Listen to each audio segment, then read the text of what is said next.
Bonjour et bienvenue. Hi and welcome back to Mike vs. Kitchen, the show where I, Mike, give myself some baking challenges with the hopes of a delicious outcome and maybe learning something new. So, let's get started. As I'm sure you guessed by the intro, today we're going French. And we're going to be making a French Parisian... That's completely redundant. We're going to be making a Parisian flan. This is otherwise known as a French custard pie. It's essentially a pastry lining with a custard filling. Seems simple enough, but it's probably not going to be the case. Once again, links to recipes will be in the description below. There are lots of ingredients, I'm not going to be reading these out. Essentially, the flan is made in two parts, the crust and then the filling itself. I'm going to be breaking this up as well, doing the crust first and then the filling, because the crust has to cool before you can put the filling in. This is a lot, like a lot. Okay, here goes nothing. Let's do this. Part one of the video, we're going to be making the pie crust. That's a lot of ingredients. This seems to be a fairly easy recipe. Everything is in cups and teaspoons and things like that, so no measuring is required in that sense, which does make things a little bit easier. The recipe calls for me to combine all the ingredients in a food processor. I don't have a food processor, so I'm just going to be using my stand mixer and hope for the best. First step, the recipe calls for you to combine your flour, sugar and salt in a food processor. Like I said, I don't have a food processor, so I'm going to be doing it in my stand mixer. 11/2 cups. Oh, 1.5 cups of flour. 1/2. 1 tablespoon of sugar. Salt. So I actually got these little sachets of salt from a goodie bag after a charity run I did last year. They're really fantastic because they're 1 gram at a time. Which is a nice little portion, especially for baking. Makes things a lot easier. And as you know, we are all about ease here. Yep, the salt.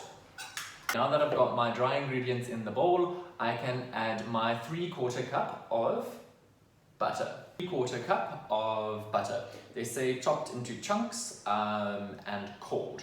Yeah, so now I'm going to combine all these ingredients. The recipe calls for you to combine until they're roughly the size of peas. So now that my dry ingredients are combined, I'm going to add my milk and egg yolk.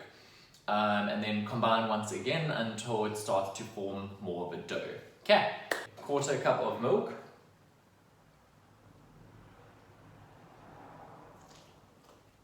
Okay, and then 1 egg yolk.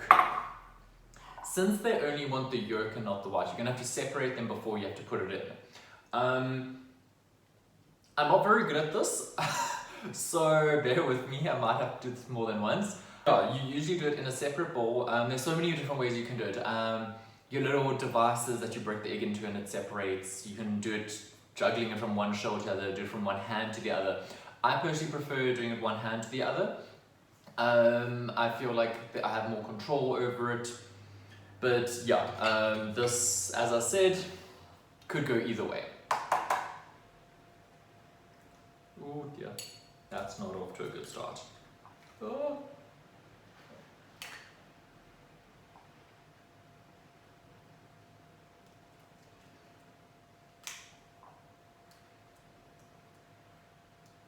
Okay. Ooh, yolk. In. Once again, now we're going to combine until it starts to form an actual batter or dough. Let's go. So now that my dough has combined into a dough, I can take it out and start to shape it. This needs to be done on a floured work surface. Snoo! So the recipe calls for you to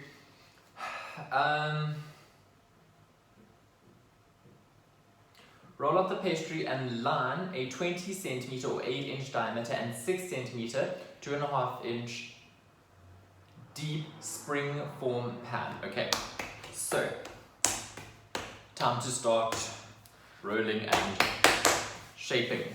Okay, I don't have a rolling pin, so I'm using the next best thing, a bottle of wine. Obviously is not ideal, but it does the trick. Okay, let's do this. Okay.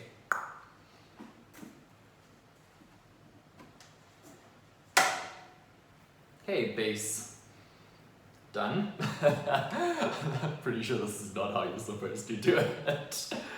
Okay.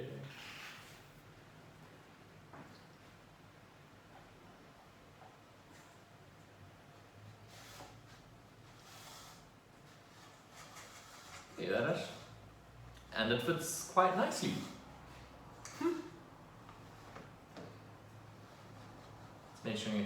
Making sure it's getting to all of the edges, because I don't want the custard, going everywhere, making a mess. Yeah, now let's make this.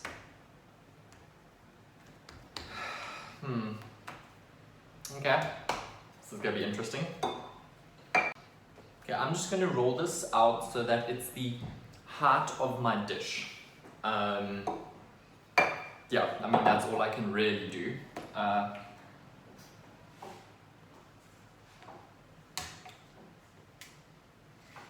Okay, no, it needs to be longer than that.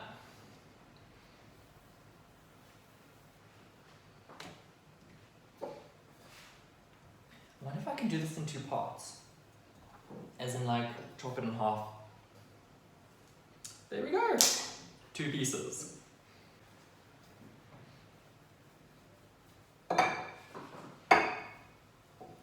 This dough also seems fairly workable. So I mean, like, once you put it in, I think, yeah, you'll be able to, yeah, you can squish it together and mold it a little and things like that. So I don't think it should be too much of a train smash if it doesn't 100%, go all the way around. Yeah, use your fingers, squish it down, make sure the edges seal. Should work.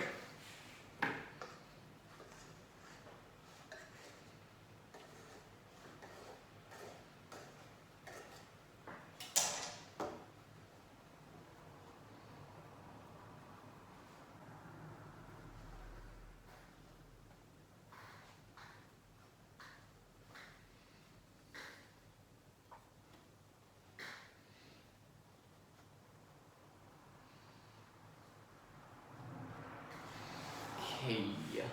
Oof. Oh dear.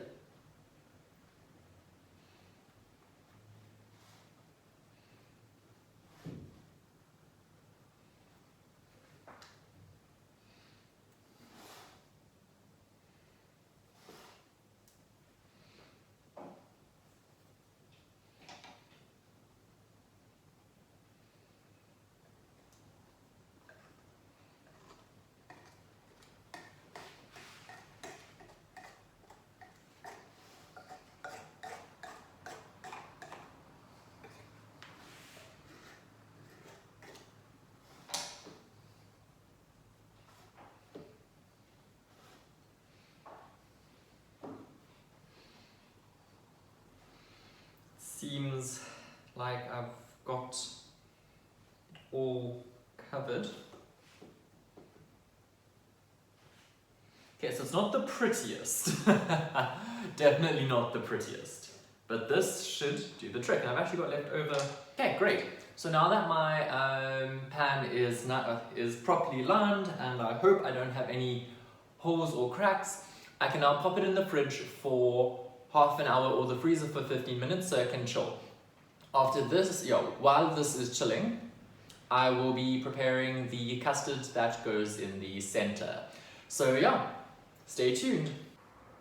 Thanks for tuning into part 1 of Mark vs. Kitchen Parisian Flan edition. In part 2, we'll be looking at the custard filling and of course the final reveal.